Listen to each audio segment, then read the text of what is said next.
Hello दोस्तों, the scary stories YouTube channel में आपका स्वागत है। इस चैनल पर मैं कई प्रकार की डरावनी और रहस्यमय कहानी लाता रहता हूँ। अगर आपको भी ऐसी ही कहानियाँ सुनना पसंद है तो इस चैनल को सब्सक्राइब कर लीजिए। आज भी मैं आपके लिए कुछ ऐसे ही कहानियाँ लेकर आया हूँ। पर कहानियाँ शुरू करने से पहले मैं आपसे बता देना चाहता हूँ कि अगर आपके पास भी कुछ ऐसे ही कहानियाँ हैं तो आप उसे मुझ तक भेज सकते हो। क्या पता मैं अगली कहानी आपकी ही ले आऊँ। आपको मेरी ईमेल आईडी और मेरी इंस्टाग्राम आईडी डिस्क्रिप्शन में मिल जाएगी। उन पर आप अपनी कहानियाँ भेज सकते हैं। अब चलते हैं आज की पहली कहानी की ओर। ये पहली कहानी जो मैं आपको सुनाने जा रहा हूँ ये एक लड़की की है और मैंने ये कहानी वेबसाइट पर से ली है। आगे की कहानी मैं आपको बिल्कुल वैसे ही सुनाऊंगा जैसे कि मुझे मिली है। ये काफ़ी समय पहले की बात है, जब मैं अपने ऑफिस में काम किया करती थी। वहाँ पर मैं जॉब पर थी। मुझे वहाँ पर काम करने के लिए एक कैबिन मिला हुआ था, पर वहाँ मेरे साथ जो हुआ वो मैं आज तक भूल नहीं पाई। वहाँ मैंने एक बहुत ही रहस्यमय डर का सामना किया। सबको लगता है कि वो सिर्फ मेरा एक सपना था या मेरा वहम, पर मैं जानती हूँ कि वो सब मेरे साथ सच में हुआ था। मैं आज भी उस डरावने हादसे को भूल नहीं पाई हूँ। हुआ ऐसा था कि मैं अपने ऑफिस में आराम से बैठी हुई काम कर रही थी। सामने मेरे वर्कर भी बैठे हुए थे। ऑफिस में और सारे लोग भी बैठे हुए थे और अपना काम कर रहे थे। पूरा दिन हो गया था मुझे ऐसे ही काम करते करते। तभी अचानक पता नहीं मुझे क्या हुआ और मुझे नींद आ गई। पूरे दिन से थक हार कर मुझे उस समय नींद आ गई थी, पर मुझे सही से सब कुछ याद नहीं है क्योंकि मुझे नहीं याद था कि मैं कब सोई। बस मुझे इतना याद है कि मैंने अपना सर आराम करने के लिए टेबल पर रखा था। उसके आगे का मुझे कुछ भी याद नहीं था। जब मेरी आँख खुली तब मैंने देखा कि शाम के 8 बज रहे हैं। नॉर्मली उस समय तक सब लोग ऑफिस में ही होते हैं, मतलब कुछ लोग तो होते ही हैं, पर उस समय ऑफिस बिल्कुल शांत था। मेरी आंख भी एक अजीब सी आहट से खुली थी। मुझे वहाँ पर किसी अजीब से जानवर की आवाज़ सुनाई दी थी। मुझे वहाँ पर एक अजीब सी आवाज़ सुनाई दी थी। वो आवाज़ किसी इंसान की नहीं थी बल्कि किसी जानवर की थी। मैं बाहर गई ये देखने के लिए कि वहाँ पर क्या हो रहा है। मुझे लग रहा था कि अभी ऑफिस खुल ही रहा होगा और कुछ लोग अपना काम कर रहे होंगे, पर मैंने जैसे ही अपना कमरा खोला मैं बाहर देखकर शॉक रह गई। पूरे हॉल में अंधेरा हो रखा था और वहाँ पर कोई भी नहीं था। लगता है ऑफिस बंद हो गया है। मेरे मन में यही ख्याल आया और तभी मैं दोबारा से एक अजीब की आवाज़ के साथ चौंक गई। वो आवाज़ किसी इंसान की नहीं लग रही थी। मैंने इधर उधर देखना शुरू किया। मैं बहुत ज़्यादा डर रही थी और ऊपर वाले से दुआ कर रही थी कि मेरे साथ कुछ भी गलत ना हो। मैंने इधर उधर देखने लगा। मैं इधर उधर देखना शुरू किया। तभी मैंने 2 चमकती हुई आंखें देखी जो कि अंधेरे में चमक रही थी। मैंने धीरे धीरे मेरी आंखें अंधेरे में एडजस्ट होने लगी और मैंने उस इंसान को भी देखा जिसकी वो आंखें थी। पर सॉरी, वो कोई इंसान नहीं था। वो एक अजीब सा दिखने वाला ही व्यक्ति था। ऐसा लग रहा था जैसे वो कोई इंसान हो ही ना। मतलब उसकी पूरी बॉडी तो इंसानों की तरह ही थी, पर उसका चेहरा बहुत ही ज़्यादा अजीब था। वो मेरी तरफ अपने चारों हाथों पैरों पर चल के आने लगा। उसके ऐसे अपनी तरफ आता देख मैं बहुत ही ज़्यादा डर गई। मैं अंदर गई और अपने कैबिन का दरवाज़ा बंद कर लिया। मैं इतनी ज़्यादा डर चुकी थी कि मुझे समझ में ही नहीं आ रहा था कि मुझे क्या करना चाहिए। वो जो भी कोई चीज़ थी मेरे दरवाजे के बाहर आ गई थी और मेरा गेट खटखटा रही थी। मैंने अपना फ़ोन ढूंढने की भी कोशिश की पर मुझे वो नहीं मिला। मैंने अपने कैबिन में रखे हुए ही लैंडलाइन फ़ोन से पुलिस को कॉल करने की कोशिश की पर वो भी कॉल लग नहीं रहा था। शायद किसी ने तार ख़राब कर दिया था, शायद किसी वजह से फ़ोन ख़राब हो गया था। मैं इतनी ज़्यादा डर गई और वहाँ पर ही एक कुर्सी पर बैठ गई। थोड़ी देर तक सब कुछ ऐसे ही चलता रहा। वो आवाज़ ज़ोर ज़ोर से आ रही थी। ऐसा लग रहा था कि कुछ देर में वो जो भी कोई जानवर है या फिर वो जो भी कोई चीज़ है वो दरवाज़ा तोड़कर अंदर आ जाएगी। मैंने थोड़ी हिम्मत की और दरवाजे की ओर देखकर चिल्लाना शुरू कर दिया, तुम कौन हो? मुझसे क्या चाहते हो? मैंने तुम्हारा क्या बिगाड़ा है? आपको भी कहने लगी कि मैं यहाँ पर कहाँ फंस गई हूँ। तभी कुछ देर बाद सब कुछ शांत हो गया। जैसे एक झटके से ये सारी घटना होनी शुरू हुई थी, वैसे ही सब कुछ शांत हो गया। मैं बेहोश हो गई थी। अगली सुबह जब मेरी आँख खुली तो मैं हॉस्पिटल में थी। मेरे हाथों पैरों पर काफ़ी ज़्यादा खरोंच के निशान थे, पर मैं बिल्कुल सही सलामत थी। मुझे पता चला कि उस समय जिस समय ये घटना घटी सब लोग ऑफिस में ही थे और ऐसा कुछ भी नहीं हो रहा था जैसा कि मैं देख रही थी। पर ऐसा कैसे हो सकता था? उस समय तो ऑफिस में कोई भी नहीं था। मेरे साथ काम कर रहे लोगों के कहने के अनुसार उस समय मैं अपने कैबिन में ही बंद होकर ज़ोर ज़ोर से चिल्ला रही थी और मेरी आवाज़ सुनकर वो मेरी जान बचाने के लिए मेरे पास आए। जब वो मेरे पास आए तो उन्होंने देखा कि मेरे हाथों पैरों पर कुछ खरोंचें आई हुई है और मैं बेहोश अपने टेबल के पास ही पड़ी हूँ। तब वो मुझे हॉस्पिटल में लेकर गए। मैं नहीं जानती कि उस समय मेरे साथ क्या हुआ था। मुझे भी उस समय तक ऐसा ही लग रहा था कि वो सब मेरा वहम था, पर मैं सिर्फ एक ही बात के बारे में सोच रही थी कि वो खरोंचें मुझे कहाँ से आईं। पर जो भी कुछ था, इस बात को बीते काफ़ी समय बीत चुका था।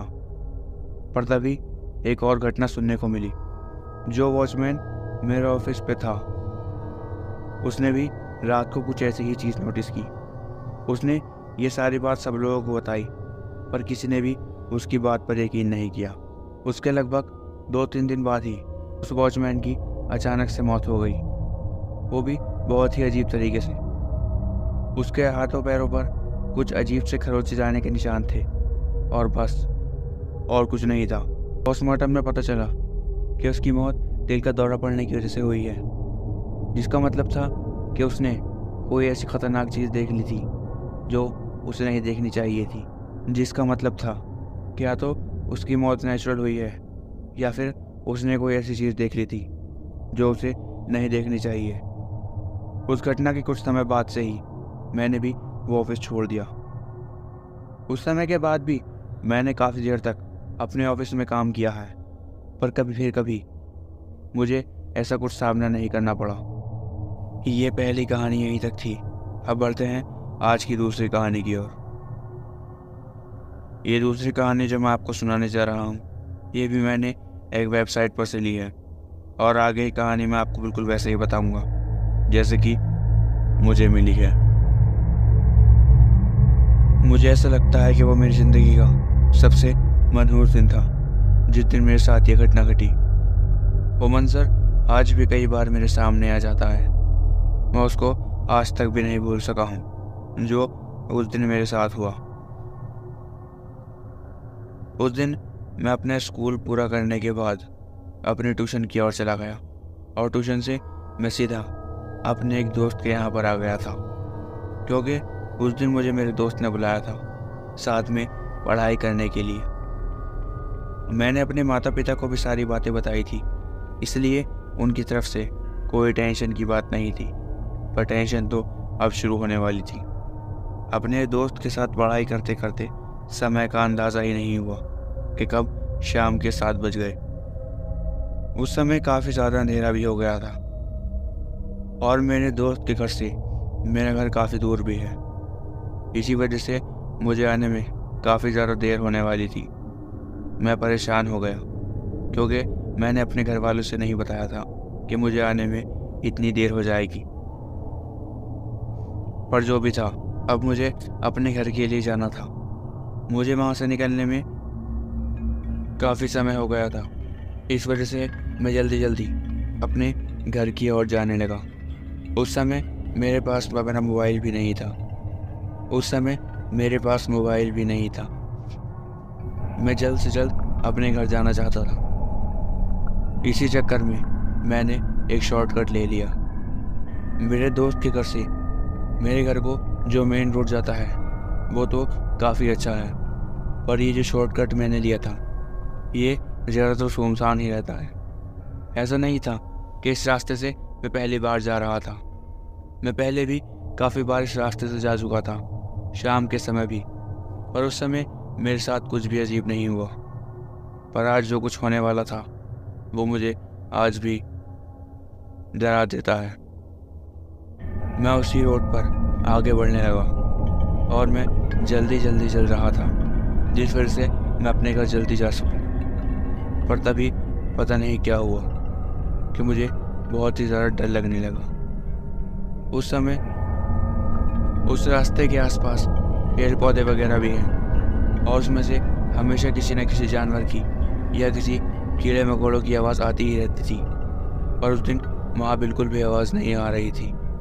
बिल्कुल शांत हो रखा था पूरा इलाका। इसी वजह से शायद मुझे डर लगने लगा। मैं जल्द से जल्द अपने घर पहुँच जाना चाहता था। मैं चल ही रहा था कि तभी मुझे एक और से पेड़ की टहनी टूटने की आवाज़ आने लगी। मैंने उस ओर देखा। उस आवाज़ से मैं पहले तो काफ़ी ज़्यादा डर गया, पर मैंने फिर उस ओर देखा, वहाँ पर कुछ भी नहीं था।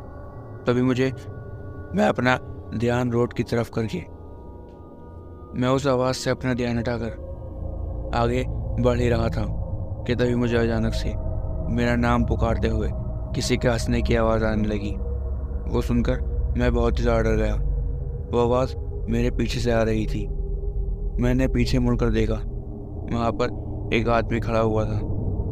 उस समय इतना अंधेरा नहीं हुआ था कि मुझे वो दिखाई ना दे। मैं उसको साफ देख सकता था। वो कोई आदमी जैसा था, फटे पुराने कपड़ों में। उसकी पीठ मेरी ओर थी। मैं उसका चेहरा नहीं देख पा रहा था, पर वो जो भी कोई था वो ज़ोर ज़ोर से हंसते जा रहा था। उससे मुझे डर तो नहीं लग रहा था, पर फिर भी मन में एक अजीब सा एहसास था कि ये कौन है और क्यों इतनी ज़ोर ज़ोर से मेरा नाम लेकर हंस रहा है। मुझे लगा शायद कोई मेरे साथ मजाक कर रहा है, पर फिर मुझे ख्याल आया कि ऐसा इस समय कौन कर सकता है। उसने दोबारा मेरा नाम लिया और ज़ोर ज़ोर से हंसने लगा। मैंने थोड़ी हिम्मत की और उससे पूछा कि तुम कौन हो और बार बार मेरा नाम लेकर ऐसे अजीब से क्यों हंस रहे हो। मेरे इतना बोलते ही वो बिल्कुल शांत हो गया और अब वो अपना चेहरा घुमाकर मेरी ओर देखने वाला था। उसने अपने शरीर को बिना हिलाए अपनी गर्दन पूरी 180 डिग्री घुमा दी। उस समय मैंने उसका चेहरा देखा। उसका चेहरा बहुत ही ज़्यादा डरावना था और साथ ही साथ उसने अपनी गर्दन पूरी 180 डिग्री घुमा दी थी। वो देखकर मैं बहुत ही ज़्यादा डर गया। उसको देखकर ऐसा लग रहा था कि जैसे वो कोई ज़ॉम्बी हो जिसका शरीर पूरा कटा फटा हुआ था और उसकी गर्दन एक तरफ झुकी हुई थी, उसके कंधे के ऊपर रखी हुई थी। इतना देखते ही मैं बहुत ही ज़्यादा डर गया और वहाँ से भागने लगा। मैं जितनी ज़ोर ज़ोर से भाग रहा था उतनी ज़ोर से वो आदमी भी मेरा पीछा कर रहा था। उसको देखकर मैं इतना ज़्यादा डर चुका था कि मुझसे सही से सांस भी नहीं ली जा रही थी। मेरा दिल इतनी ज़ोर से धड़क रहा था जैसे मानो अभी बाहर आ जाएगा। मैंने बस दौड़ना बंद नहीं किया क्योंकि मुझे अपनी जान बचानी थी। मैं जब तक दौड़ा जब तक कि मेन रोड नहीं आ गया। मेन रोड पे आकर मैंने एक अंकल को सारी बात बताई, पर उन्हें लगा कि मैं शायद डर गया हूँ और इसी वजह से ऐसी बात कर रहा हूँ। उन्होंने मुझे थोड़े आगे तक छोड़ दिया और वहाँ से मैंने एक रिक्शा ली और मैं अपने घर की ओर चला गया। क्योंकि वो सब देखकर मैं इतना ज़्यादा डर चुका था कि मेरे पैरों से अब चला भी नहीं जा रहा था। मैं घर पर आया और ऐसे ही सोने के लिए लेट गया। अगले दिन मुझे बहुत तेज़ बुखार हो गया। उसके कुछ दिनों तक मेरी तबीयत ऐसे ही ख़राब रही और फिर सब कुछ ठीक हो गया। वो मंज़र आज भी कई बार मेरी आंखों के सामने आ जाता है, पर उसके बाद से मेरे साथ कभी ऐसा कुछ नहीं हुआ। ये दूसरी कहानी तो बस यहीं तक थी। अब चलते हैं आज की तीसरी कहानी की ओर। ये तीसरी कहानी भी मैंने एक वेबसाइट पर से ली है और मैं आगे की कहानी आपको बिल्कुल वैसे ही सुनाऊंगा जैसे मुझे मिली है। मैं आप सब लोगों से माफ़ी चाहता हूँ क्योंकि मैं अपना नाम आपको नहीं बता सकता और ना ही अपनी जगह का नाम जहाँ पर मैं रहता हूँ, पर मैं आपको अपनी सच्चाई से रूबरू करा देना चाहता हूँ। मैं एक अनाथ लड़का हूँ। मुझे अपने पिता के बारे में कभी कुछ पता नहीं चल सका। मुझे मेरी माँ ने भी उस बारे में कुछ नहीं बताया, पर मैं कुछ समय पहले तक अपने गांव में अपनी माता के साथ अपने ही घर में रहा करता था। मैं बचपन से अपनी माँ के साथ यहीं रहता आ रहा हूँ, पर मुझे मेरे पिता के बारे में कभी कुछ नहीं बताया गया। उसी के साथ साथ जैसे जैसे मैं बड़ा हो रहा था, मुझ पे नई नई पाबंदियाँ लगाई जा रही थी। मुझे मेरी माँ के साथ उस घर में रहने के लिए काफ़ी सारे नियमों का पालन करना पड़ता था। मुझे मेरी माँ ने कहा था कि मुझे कभी भी अपने किसी दोस्त को यहाँ पर नहीं लाना है, ना ही कुछ खाने पीने का सामान कभी घर में लाना है, ख़ास करके नॉन वेज। जैसे जैसे मैं बड़ा हुआ ये नियम और सख्त होते चले गए और बढ़ते भी चले गए। जब मैं बड़ा हो गया तब मुझसे मेरी माँ ने कहा कि मैं 11 बजे के बाद कभी अपने रूम से बाहर ना निकलूं और सुबह 5 बजे तक मैं अपने कमरे में ही रहूं। मेरे कमरे से मिला हुआ एक टॉयलेट भी है। अगर मुझे किसी भी चीज़ की ज़रूरत हो तो मैं वहाँ चला जाऊं। मेरी माँ ने मेरे कमरे में ही एक फ्रीजर और एक माइक्रोवेव भी रखा हुआ है। फ्रिज में खाना रखा हुआ होता है। अगर मुझे रात को भूख लगे या फिर कुछ भी हो तो मैं फ्रिज में से खाना लेकर खा सकता हूँ। मुझे कभी भी इन नियमों से कोई भी दिक्कत नहीं थी। बस मुझे ये जानना था कि मेरे पिता कौन हैं और मैं इन नियमों का पालन क्यों कर रहा हूँ। पर जैसे जैसे मैं और बड़ा हुआ, मुझे कभी इन नियमों से कोई भी दिक्कत नहीं हुई, बल्कि मैं अपनी ज़िंदगी का मज़ा लेता था और कभी भी अपनी माँ से कोई सवाल नहीं करता था, क्योंकि वो अकेली थी जिन्होंने मुझे पाल पोस कर इतना बड़ा किया था। पर अब मुझे इन सारे नियमों से थोड़ी दिक्कत होने लगी थी, क्योंकि जब से मैं अपने कॉलेज में गया था, मेरे कई दोस्तों ने मुझे अपने घर पर बुलाया था और ऐसे ही मैं अपने कुछ दोस्तों को अपने घर पर बुलाना चाहता था, पर मेरी माँ ने मुझे कभी इसकी इजाज़त नहीं दी। मैं उनसे कई बार पूछता भी, पर वो मुझे कुछ नहीं बताती। सब कुछ बिगड़ने लगा था। ऐसे ही एक बार मुझसे मेरा एक बेस्ट फ्रेंड जिद करने लगा कि उसे मेरा घर देखना ही है, चाहे कुछ भी हो जाए। वो मेरे घर आना चाहता था। मैंने उससे कहा कि ठीक है, वो मेरे घर आ सकता है, पर उसे छुपते छुपाते ही मेरे घर आना होगा। मैं उसे किसी तरीके से छुपते छुपाते अपने कमरे में ले आया। मैंने खाना खाया और अपने दोस्त के लिए भी कुछ खाना अपने कमरे में ले गया। खा पी कर मैंने वो बचा कुचा खाना अपने फ्रिज में रख दिया और मैं वहीं पर ही अपना कमरा बंद कर अपने दोस्त के साथ बातचीत करने लगा। वो पूरी रात मेरा दोस्त मेरे ही कमरे में रुकने वाला था और मेरे कमरे में मेरी माँ आती ही नहीं थी। इसी वजह से हमें उस रात कोई भी दिक्कत नहीं होने वाली थी। हमें लगा कि सब कुछ अच्छे से हो जाएगा, पर ऐसा नहीं हुआ। हम और रात को सो ही रहे थे कि तभी मुझे एक बहुत ही अजीब सी आवाज़ आई। कोई चीज़ धड़ाम से बाहर ही गिरी थी। वो सुनकर मैं बहुत ही ज़्यादा डर गया, पर मेरी माँ ने मुझसे कहा था कि चाहे कुछ भी हो जाए, मुझे 11 बजे के बाद अपने कमरे से नहीं निकलना है। मुझे सारे नियम अच्छी तरीके से याद थे। मैंने अपनी माँ को कई बार आवाज़ भी लगाई कि क्या वो ठीक हैं, पर उनका कोई जवाब नहीं आया। मेरा दोस्त मुझसे बार बार कह रहा था कि शायद वो किसी मुसीबत में है और हमें बाहर जाना चाहिए, मैंने उसे काफ़ी बार मना भी किया, और उसके बार बार जिद करने पर मैं पहली बार 11 बजे के बाद अपने कमरे से बाहर निकला था। मैं अपने कमरे से बाहर निकला और नीचे आकर देखने लगा कि वो आवाज़ कहाँ से आई है। मुझे नीचे कहीं भी कुछ नहीं मिला जब तक कि मैं किचन में नहीं गया। जब मैं किचन में गया तो मुझे वहाँ पर काफ़ी सारा खून दिखाई दिया। मैं देखने लगा कि पता नहीं वो खून वहाँ पर कहाँ से आया था, पर वहाँ पर मुझे ऐसी कोई चीज़ नहीं मिली जिसका वो खून हो सके। तभी मैंने खिड़की की ओर देखा। वो खिड़की खुली हुई थी। मैंने वहाँ पर नीचे देखा, वहाँ पर भी खून पड़ा हुआ था।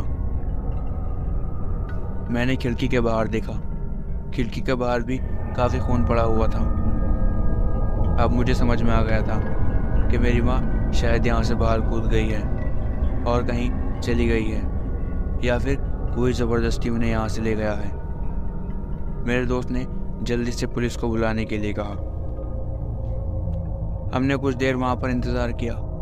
कुछ ही देर बाद पुलिस वहाँ पर पहुँच गई। हमने अपने साथ हुई सारी घटना पुलिस को बताई और उन्हें अपनी माँ को ढूंढने के लिए कहा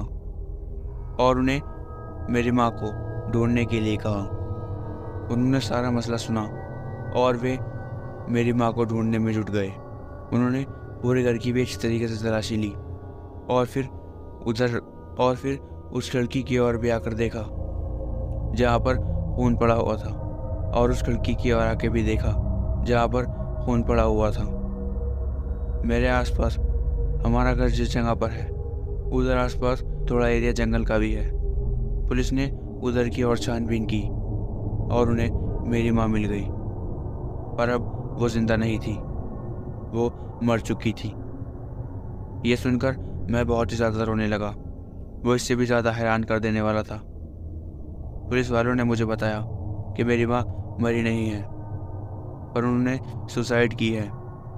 पुलिस वालों ने मुझे बताया कि मेरी माँ को किसी ने मारा नहीं है, बल्कि उन्होंने खुद ही सुसाइड की है। उन्होंने अपना हाथ काट लिया था और वे चलकर जंगल की ओर जा रही थी, इससे वो कभी नहीं बच पाती, ना ही उन्होंने किसी को बताया था। इसका मतलब यही था कि वो अपनी जान लेना चाहती थी।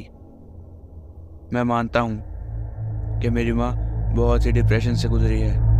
उनकी दिमागी हालत भी ज़्यादा ठीक नहीं है, पर वो सुसाइड करने के बारे में कभी सोच भी नहीं सकती।